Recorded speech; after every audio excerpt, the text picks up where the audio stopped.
मित्रांनो नमस्कार. कायदेशीर माहिती देणारा माझ्या युट्यूब चॅनलमध्ये तुमचं स्वागत आहे. आजचा विषय एफपी क्रमांक आणि सीएस क्रमांक या दोघांमधला फरक काय आणि त्याचा अर्थ काय. आपण ज्यावेळेला सब रजिस्ट्री कार्यालयामध्ये जातो, खास करून मुंबईमध्ये जेव्हा रजिस्ट्रेशन करायला जात असतो तेव्हा एफपी क्रमांक म्हणजे फायनल प्लॉट क्रमांक अर्थात अंतिम भूखंडाचा क्रमांक काय हा फार महत्वाचा ठरतो.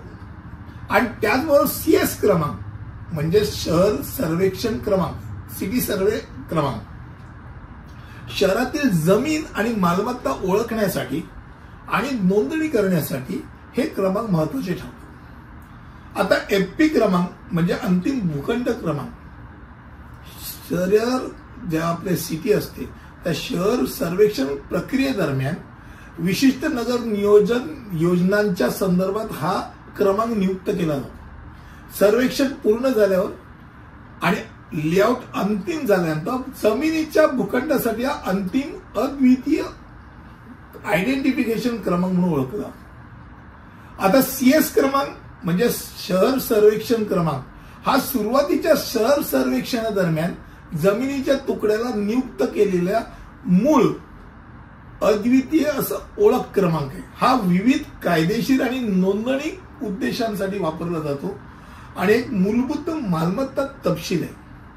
म्हणजे एफपी क्रमांक आणि सीएस क्रमांक दोन्ही यासाठी आवश्यक आहेत. त्यात मालमत्ता नोंदणी करता आवश्यक आहेत. उपरजिस्ट्रीमध्ये कार्यालयामध्ये जमीन किंवा मालमत्ता अचूकपणे ओळखण्यासाठी आणि नोंदणी करण्यासाठी त्यांचा वापर केला जातो.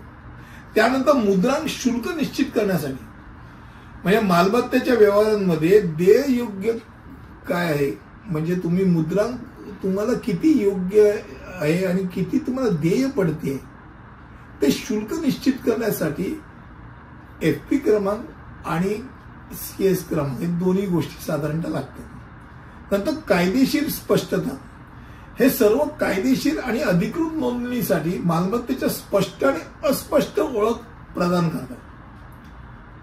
आणि सर्वात पुनर्विकास आणि नियोजन या गोष्टीसाठी या दोन्ही गोष्टींची आवश्यकता असते. खास करून हे आकडे पुनर्विकास प्रकल्प आणि जमीन वापर नियोजना देखील संबंधित आहेत. विशेषतः डीसीपीआर 2034 सारख्या नियमानुसार तुम्ही पुढे जसं जसं जाईल तसं नंबर बदलत जातो, डीसीपीआर येत जातो, त्यावेळेला हे फार गरजेचं ठरतात.